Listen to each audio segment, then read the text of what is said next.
Welcome to the Gospel Addict Podcast. I'm Greg Bryan. And I'm Jim Reske. We're gospel addicts because we believe the gospel of Jesus isn't just good news, it's the best news ever. We're addicted to the gospel because it doesn't just start us out in the Christian life, it is the Christian life. Join us as we look at the Bible through the lens of the gospel. Thanks so much for listening. Welcome back to another episode of the Gospel Addict Podcast. I'm your host, Greg Bryan, and I'm joined today with two good friends, Randy Nickel and Anthony Silano. The interesting thing is the three of us just got back from a trip to Greece, walking in the footsteps of Paul. And so that's going to be the subject of our podcast today. Before we dive into that, Anthony, how are you doing? You're here. We are recording. You're in California. I'm in Ohio. How's the weather out there in California? The weather's been good. It's a little gray today, but it's been sunny and warm. Nice fall. I understand that while we were in Greece, we got a little rain, which is always welcomed here in Sonoma County. Okay, that's good enough. That's good enough. We know the weather in California, so it's better than the weather in the Midwest. Don't rub it in. Don't rub it in. You got some rain. So got a little rain. In Ohio, we don't really like rain, but I know you guys do because you never get any of it. We see too much of it. We welcome the bad weather when it comes. You know, living in Ohio is like living under an elephant, Tony. It's always gray and you don't know if you're going to get wet. So, yeah, that's kind of what it's like here.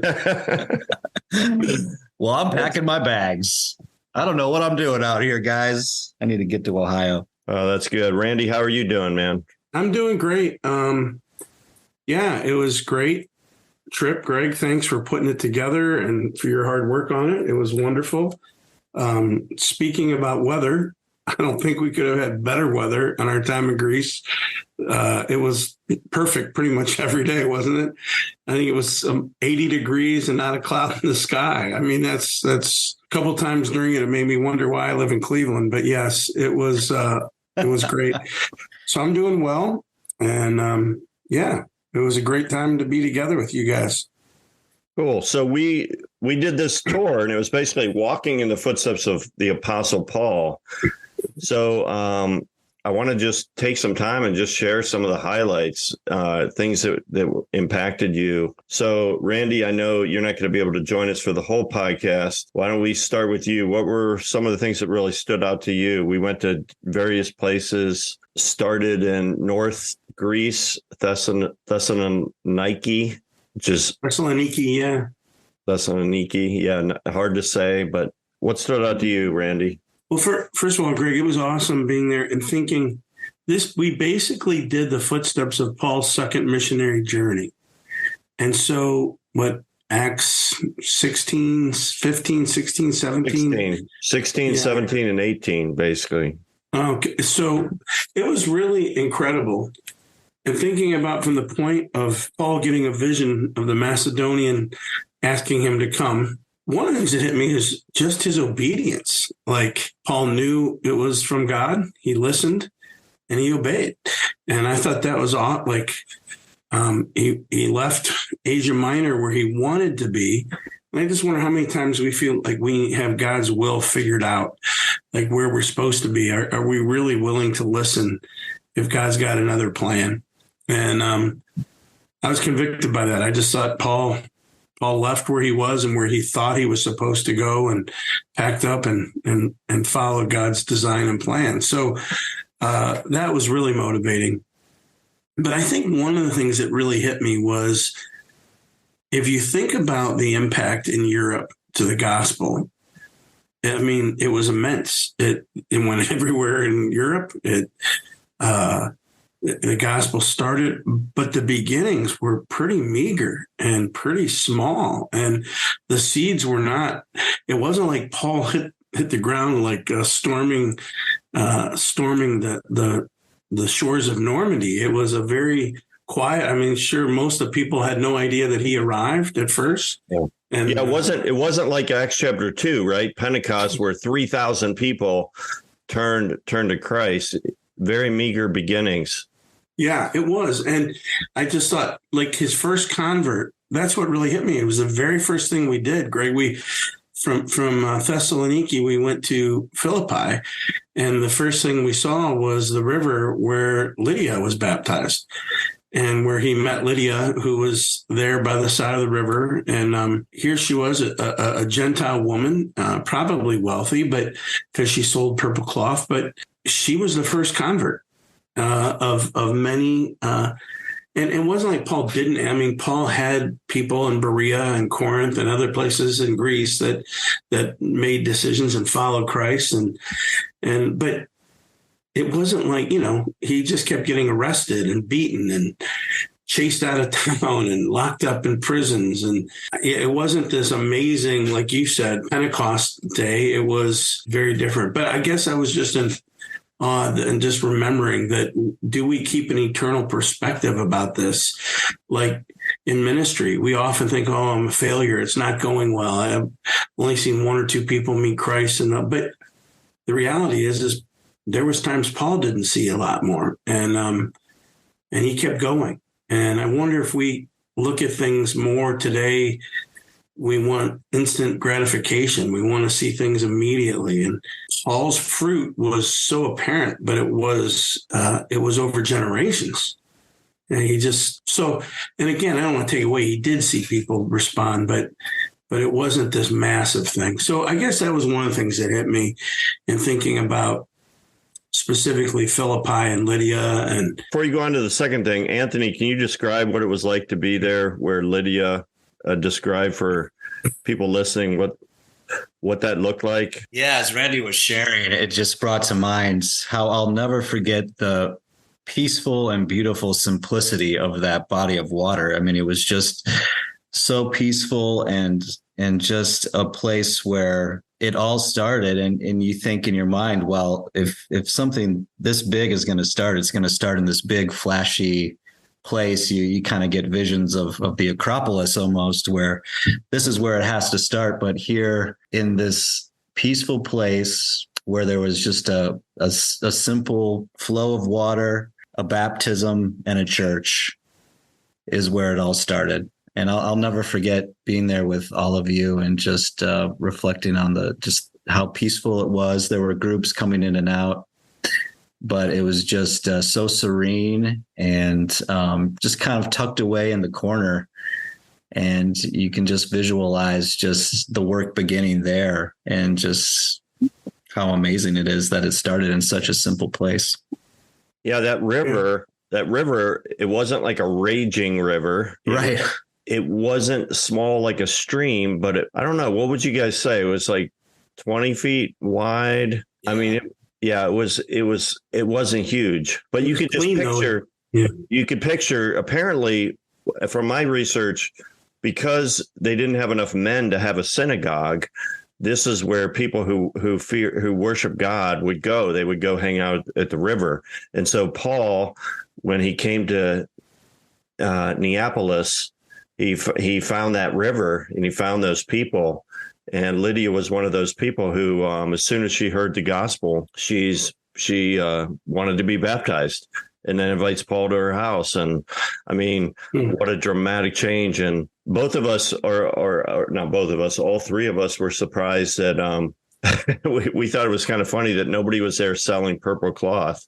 Man, I would have been, yeah. It would have been a great little side hustle there to sell purple cloth there at that church that we visited near there. The mosaics at that church were just breathtaking. I mean, just so beautiful. And the baptism there, the baptismal, where you just very simply just step in and step out. It was really neat to see other groups gathering around there and celebrating that spot. It's really cool. Yeah. Okay, Randy. So what else stood out to you? Well, a couple things. One, just I think so many times it's easy for us to think how hard things are. Like, gosh, I'm so busy, or it's hard, or people aren't responding. But when I realized when we drove from Thessaloniki to Berea, and I'm like, Paul walked this, and it's took days, 3 days. I'm thinking, where did he sleep at night? And he walked for 3 days to get to Berea. He walked the entire country of Greece multiple times. And, he was in ships, and how hard life was for Paul. And gosh, we have really no reason or right to complain. What Paul lived and how he went through was overwhelming. And we can read that list in 1 Corinthians of what Paul experienced and think, wow, I've not been beaten with rods, or I've not been, but above that, just place to place to place, being locked up and dragged before the courts and, beaten and et cetera. So I guess I was a little bit just reminded that as when we follow Christ, there's no guarantee this is going to be easy. It's going to be hard. That God did not say how that this was going to be easy. So I think that was also something that really impacted me.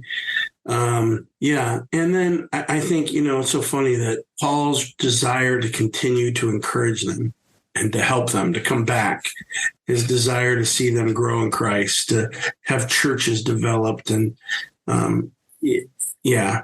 So my respect for Paul wasn't it wasn't great enough as it was, but just what he sacrificed and what he went through for the church is incredible. So, yeah, great.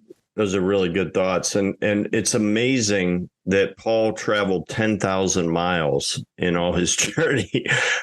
And that was before planes, before cars. I mean, for us, it was, times in the bus, as we were driving around, and we took the route that he took down to Athens. And that was a long time. It's just amazing that he just didn't settle in one spot. But I know that we got to see the prison of Paul and Silas, in Acts chapter 16. They ended up getting arrested and thrown into prison. And we got to see the actual prison. That was pretty cool. You could just visualize what it was like for Paul and Silas to be in that prison. And Greg, one other thing that hit me, and then I'm gonna probably have to leave here, but I was amazed when I looked at the road that Paul walked, the Roman road that was built 200 to 300 BC. So there was a piece of it near the river where Lydia was, and then through Philippi, and we picked it up back up in Berea. We saw it in Berea. And the Romans built that as a means to move their armies and to be able to defend and move armies from place to place. But it hit me at the time was that they developed it to move their armies, and I'm sure it was used for commerce and trade and everything else, but God had plans for those roads to spread the gospel. And, how many times do things feel like things are developed for one thing, but, God had a plan. He chose Paul, who happened to be a Roman citizen, because he could travel. Without being a Roman citizen, he couldn't travel like that. And God had a plan for those roads, that the gospel would spread on those roads. And, so I don't know, that was just interesting to me, and seeing God's hand in the whole thing all the way back, that the roads that were built for armies were used for God's army to spread the gospel. So,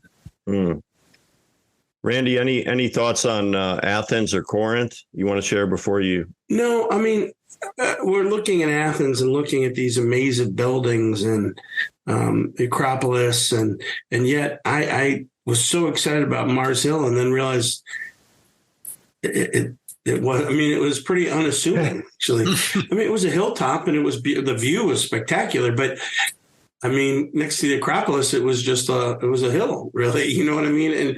And yet that's because people didn't respond on the Acropolis. Paul couldn't preach there. Here he was on Mars Hill. And I don't know. There was nothing in there other than how unassuming Mars Hill was to me. Corinth was, I was kind of moved by Corinth because there were some early churches that were there, and the archaeology was immense. There was a huge area that was dug up there. And, but I guess you just realize how complex, for them to go from worshiping how many gods to one true God, that was a huge thing. Like that was hard. And, so what Paul was going up against was hard. And I guess it just hit me in Corinth. He's arrested and they're they drag him to the Bema seat, and God's got his back. He's let go. And so I don't know. I think other than that, in Corinth, just realizing how, people like, how could they ever worship this? But and it was interesting because every myth, there was just so many stories. And I just thought, what do these guys do at night? There's no TV, there's no radio, they probably just sat around a fire and told stories. And the next thing you know, they're telling them to somebody else, and now they're a myth, and somehow they worship that myth. And I started thinking, well, we worship jobs, we worship money, we worship comfort, we worship things too. It's just it's a little more subtle, I guess. But hey guys, I appreciate both of you, and it was a joy being with you as well as the rest of our folks. But I want to encourage everybody, if you ever get a chance, Greg does this periodically. Maybe Greg will lead a trip, or you could join him. But thank you, Greg. Thanks for listening to this episode of the Gospel Addict Podcast. Feel free to contact us via email at gospeladdictpodcast@gmail.com. Stay tuned for our next episode, and remember, on your worst days, you're never beyond the reach of God's grace, and on your best days, you're never beyond the need of God's grace. See you next time.